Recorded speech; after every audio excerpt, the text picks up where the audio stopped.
আচ্ছা, তুমি কি কোনো কাজ কাম করবা নাকি পেটের ক্ষুধায় মরবো? হ্যাঁ, কি বলবো তোমাকে, কোনো কাজ কাম তো পাই না, আর গঞ্জে গিয়েছিলাম, তেমনও কাজ নেই। তো এখন আমি কি করব, এটাই বলো। গ্রামের যে মহাজন আছে না, হয়তো অনেক টাকা, তার সাথে কথা বলে কিছু টাকা ধার নাও, নিয়ে একটু চাষবাস করো। আরে তুমি যে বলছো পাশের গ্রামের মহাজনের কাছ থেকে আমি টাকা ধার নিতাম, কিভাবে ওই টাকা পরিশোধ করব, তুমি ওটাই বলো। তুমি এত টেনশন করো না, ভালো ফসল হলে তার সব টাকা আমরা শোধ করে দিব। আচ্ছা, তুমি যা বলো। আসসালামু আলাইকুম মহাজন, আপনি কেমন আছেন? হ্যাঁ, ওয়ালাইকুম আসসালাম। আমি ভালো আছি। আপনি কে? আরে মহাজন, আপনি আমাকে চিনবেন না, আমি আপনার পাশের বাড়ির আয়ান। আর আমি আপনার কাছে সুদে কিছু টাকা চেয়েছিলাম ধার, আপনি কি দিবেন? তোমাকে যে সুদে টাকা দিব, তুমি যে ঠিক মতো ফেরত দিবে এর গ্যারান্টি কি? আরে মহাজন, আপনি আমাকে একটু বিশ্বাস করেন, আমি গরিব হতে পারি, আপনার টাকা মেরে আমি খাবো না। আমার ফসল যখন হবে তখনই আপনার টাকা আমি সুসময় ফেরত দেব। যদি দয়া করে আমাকে কিছু টাকা দেন তাহলে উপকৃত হব। আচ্ছা আচ্ছা, ঠিক আছে। আমি আমার ছেলের কাছে টাকা দিয়ে পাঠিয়ে দিচ্ছি। তুমি ঠিক সময় মতো টাকা ফেরত দিও। ঠিক আছে? তুমি যদি টাকা ঠিক সময় মতো ফেরত দিতে না পারো, তাহলে তোমার সব জায়গা জমি আমি নিয়ে নিব। আপনি টাকা পাঠিয়ে দেন, কোনো চিন্তা করবেন না, আমি সুসময় আপনার টাকা ফেরত দিয়ে দেব।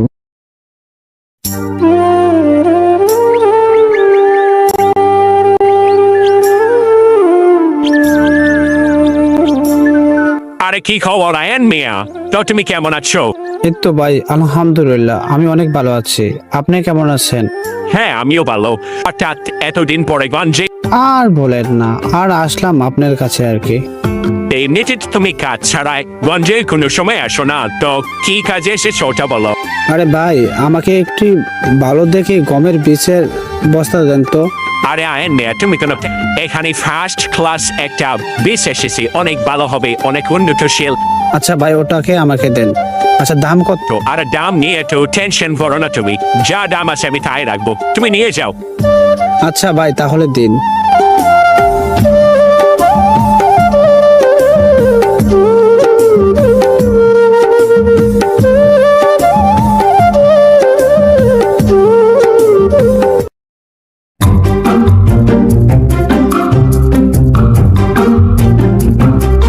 কি হলো, তুমি কি মহাজনের কাছ থেকে টাকা নিয়ে আসছো? আরে হ্যাঁ হ্যাঁ, আজকে আমি মহাজনের কাছ থেকে টাকা নিয়ে আসছি, আর সাথে করে দেখো আমি বীজ রোপণের জন্য এক বস্তা বীজ নিয়ে চলে এসেছি। আচ্ছা, খুব ভালো কাজ করছো, আজকে বীজগুলো আনছো। কালকে বীজগুলো রোপণ করে দাও, তাহলে আমরা খুব শীঘ্রই ভালো ফসলের মুখ দেখবো। আর এত টেনশন করো না তুমি, আমি কাল সকাল সকালে জমিতে কাজ বাজ শুরু করে দেব।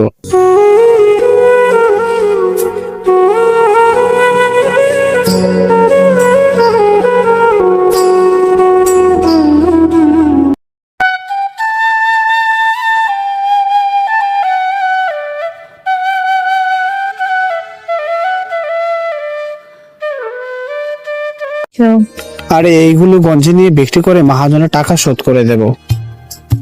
আচ্ছা, অনেক ভালো।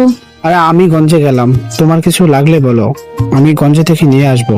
তুমি শুধু ওই মহাজনের টাকাটাকে শোধ করে দাও, তাতেই আমার হবে। আরে এই জমির জন্য তো দুজনে অনেক কষ্ট করলাম, তো তুমি কি চাও বলো? তুমি খুশি হয়ে আমার জন্য যেটাই নিয়ে আসবে, আমি তাতেই খুশি। তো কি খবর আয়ান মিয়া? আমার টাকা পয়সা কি তুমি দিবে না নাকি? আসসালামু আলাইকুম মহাজন সাহেব, কেমন আছেন? খুবই ভালো আয়ান মিয়া। আর মহাজন সাহেব, আমি দেব, এত টেনশন করেন কেন, আপনার টাকা দিতে এইখানে আসছি। আরে বাহ আয়ান মিয়া, ভালো তো।